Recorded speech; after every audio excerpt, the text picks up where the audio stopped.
Some haunted places look haunted before you ever step inside.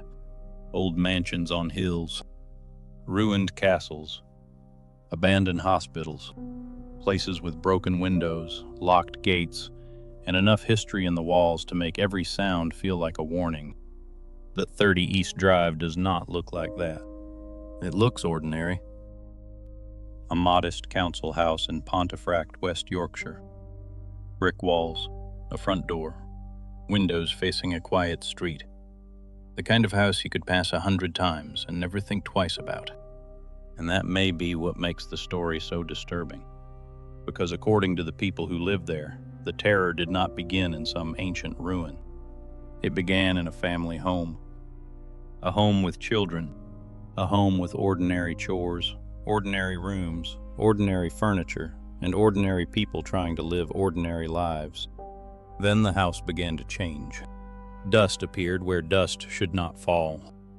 Water gathered where water should not be. Lights switched on and off. Objects moved. Rooms turned cold. Cupboards shook. Plants leapt from their pots. And something inside the house seemed to take pleasure in being noticed. At first, they called it Mr. Nobody. Then the family gave it another name, Fred. But later, the story would become darker than a mischievous nickname.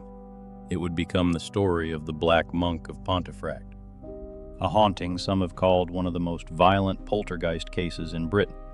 Tonight we go inside 30 East Drive, into the reported events that terrified the Pritchard family, baffled visitors, inspired books and films, and left behind a question no one has been able to settle. Was this a hoax? Was it a family under pressure? Was it the strange psychology of a house turning fear into evidence? Or did something really live inside those walls? This is the story of the Black Monk of Pontefract.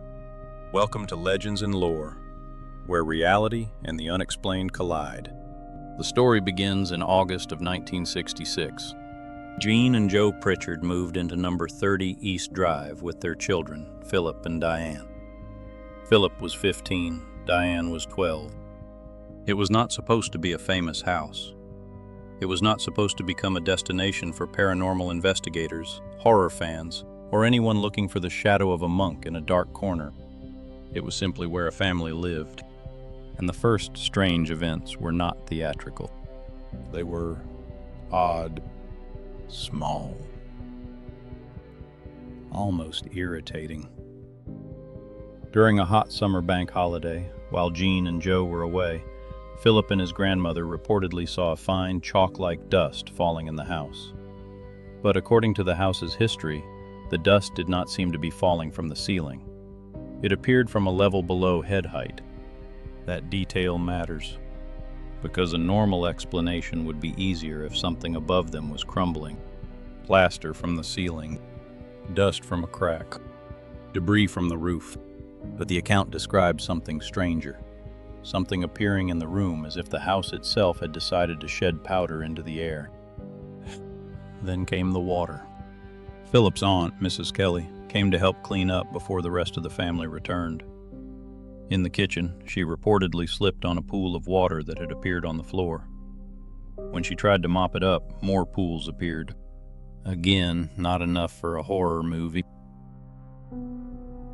Not yet, but enough to make people ask the first question every haunting begins with. Where did that come from?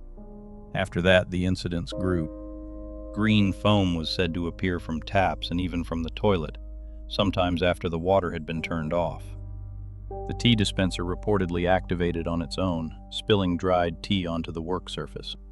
Lights switched themselves on and off. Plants leapt out of pots and landed on the stairs. Cupboards shook violently. Photographs were slashed. Objects were said to levitate or be thrown across rooms. And one of those objects was not a teacup or a spoon. It was reportedly a solid oak sideboard. This is where the story of 30 East Drive begins to move from strange household disturbances into the territory of the poltergeist. Poltergeist stories are different from ordinary ghost stories. They are not always about a figure standing silently at the end of a hall. They are about force, Noise. Motion. Disruption. A house that behaves like it has a temper. Something that does not just appear but interferes. That was the character of the Pontefract case.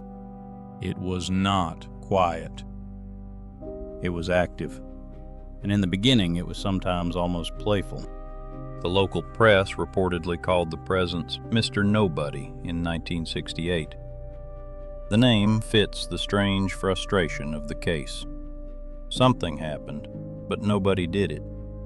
Something moved, but nobody touched it. Something spilled, shook, or broke, but nobody could be blamed. The family had their own name. Fred! That nickname sounds almost harmless, almost friendly. And maybe that was the point. If something is in your house and will not leave, naming it may be a way to survive it. It turns terror into personality. It makes the impossible feel domestic. It lets a family say, Fred is at it again, instead of saying, we are being attacked by something we cannot see. But Fred, if the accounts are accurate, was not content to stay harmless. The reported activity became more invasive. Door handles were said to be smeared with jam or marmalade. Food was disturbed. Objects moved in ways that seemed designed not only to frighten, but to mock. The BBC later reported one account from a book published in 1981 in which the visitor supposedly ate the family's sandwiches, leaving giant teeth marks and smeared door handles with jam. There is something deeply unsettling about that kind of haunting. Not because it is the most violent act, but because it is intimate. It enters the kitchen. It touches the food. It makes a mess in a house where someone still has to clean up. And Diane Pritchard was said to be fiercely house-proud. That detail makes the haunting feel more human. The terror was not only in the strange events. It was in the exhaustion, the repeated cleaning, the explanations to neighbors, the question of whether anyone would believe them, the feeling that the house no longer belonged completely to the family living in it. At some point, attempts were made to remove whatever was there. Prayers, religious songs, exorcism attempts. But according to the house's history, those attempts were met not with silence, but with defiance. Walls reportedly seeped holy water. People were slapped. Others were shoved down the stairs. And in one of the strangest details, hands were said to appear from nowhere wearing large women's fur gloves, conducting the family as they sang Christian songs meant to drive the presence away. That image is almost absurd, and that makes it worse, because a haunting that only terrifies is one thing. A haunting that jokes with you is another. It suggests awareness, cruelty, a personality, something that knows it is being challenged and decides to answer with mockery. But the story did not remain only strange or mischievous. The focus began to shift. In many poltergeist cases, the activity seems to cluster around one person in the household, often a young person. At 30 East Drive, early accounts often associate the activity with Philip. Later, the most frightening reports centered on Diane. That shift is important because it changes the emotional center of the story. This was no longer just a house with moving objects. It became the story of a young girl being targeted by something inside her own home. The most disturbing reported incident involved Diane being dragged up the stairs by an unseen force. Different retellings describe the event with varying detail, but the core is always the same. Diane was pulled or dragged, the family witnessed the terror, and marks were reportedly left on her throat. The BBC later described Diane as being at the center of the most dramatic episode when she was supposedly dragged upstairs by her neck. That is the moment when the Pontefract poltergeist becomes difficult to dismiss as merely annoying or playful.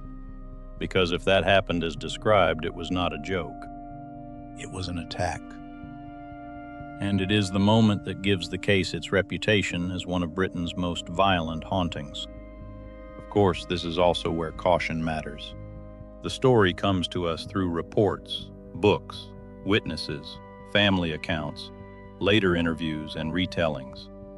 The BBC noted that the events are well known in paranormal circles, but also that there is no first-hand evidence in the ordinary public sense, and that the family did not want to speak to the media at the time of the article. That does not mean the family lied. It means we have to treat the story with care, because haunted history lives in a difficult place.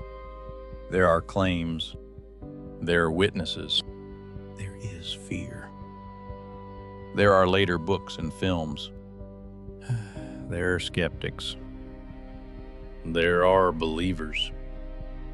And somewhere underneath all of it, there is the possibility that a family went through something they never fully understood. The question then becomes, why the Black Monk? At first, the entity was Mr. Nobody, then Fred. But the name that lasted was the Black Monk of Pontefract. That identity comes from later attempts to connect the haunting to the area's older history. Paranormal writers and researchers suggested that the house stood near the site of an old gallows, and that a monk may have been executed nearby centuries earlier. In one version, the monk was connected to a violent crime and hanged in the 15th century. This idea gave the haunting a face. Not just movement, not just noise, not just Fred making messes and throwing objects. A hooded figure. A dark presence. A monk. And once a haunting has a face, the story becomes harder to shake. The difficulty is that the monk connection is disputed. The gallows claim has been challenged. The exact historical basis is uncertain. And it may be that the Black Monk identity came later as a way to explain what had already been happening. But again, folklore does not require perfect paperwork to survive. It requires an image powerful enough to stay in the mind. A dark hooded figure in an ordinary council house. That image is powerful. It turns a poltergeist into an antagonist. It turns random activity into intention. It gives the story a shape, and stories with shapes are easier to remember. The haunting reportedly faded around 1969, though later accounts and the house's modern reputation suggest the story did not end cleanly. 30 East Drive became a place people wanted to visit, investigate, sleep in, film, and test. The house entered paranormal culture. Colin Wilson's 1981 book helped document the case for a wider audience. Decades later, the story inspired the film When the Lights Went Out, directed by Pat Holden, whose family had personal connections to the case. That afterlife matters, because sometimes a haunting has two histories. The first is what happened in the house. The second is what happened after people began telling the story. 30 East Drive became more than a home. It became a legend people could enter. And that creates another question. Does attention feed a haunting, or does it only feed the story of one? Skeptics have obvious places to begin. Could some of the events have been exaggerations? Could children have created disturbances? Could stress, fear, family dynamics, or ordinary household problems have been interpreted through a supernatural lens? Could later retellings have added drama to a smaller core of strange but explainable events? All of those questions are fair. Poltergeist cases are notoriously difficult to prove because the strongest claims often happen in private homes, in chaotic moments, before cameras are ready, and around people already under emotional strain. But belief begins somewhere too. People who knew the Pritchards did not always describe them as attention seekers. Visitors reportedly came to the house. Some said they witnessed strange activity. And the story was not only one dramatic incident, it was a pattern over years. That is why the case survives. Not because every detail can be verified beyond doubt, but because the pattern is hard to ignore. Dust. Water. Lights. Thrown objects. Slashed photographs. Cold rooms. Mockery. Hands. Stairs. Diane. The Black Monk.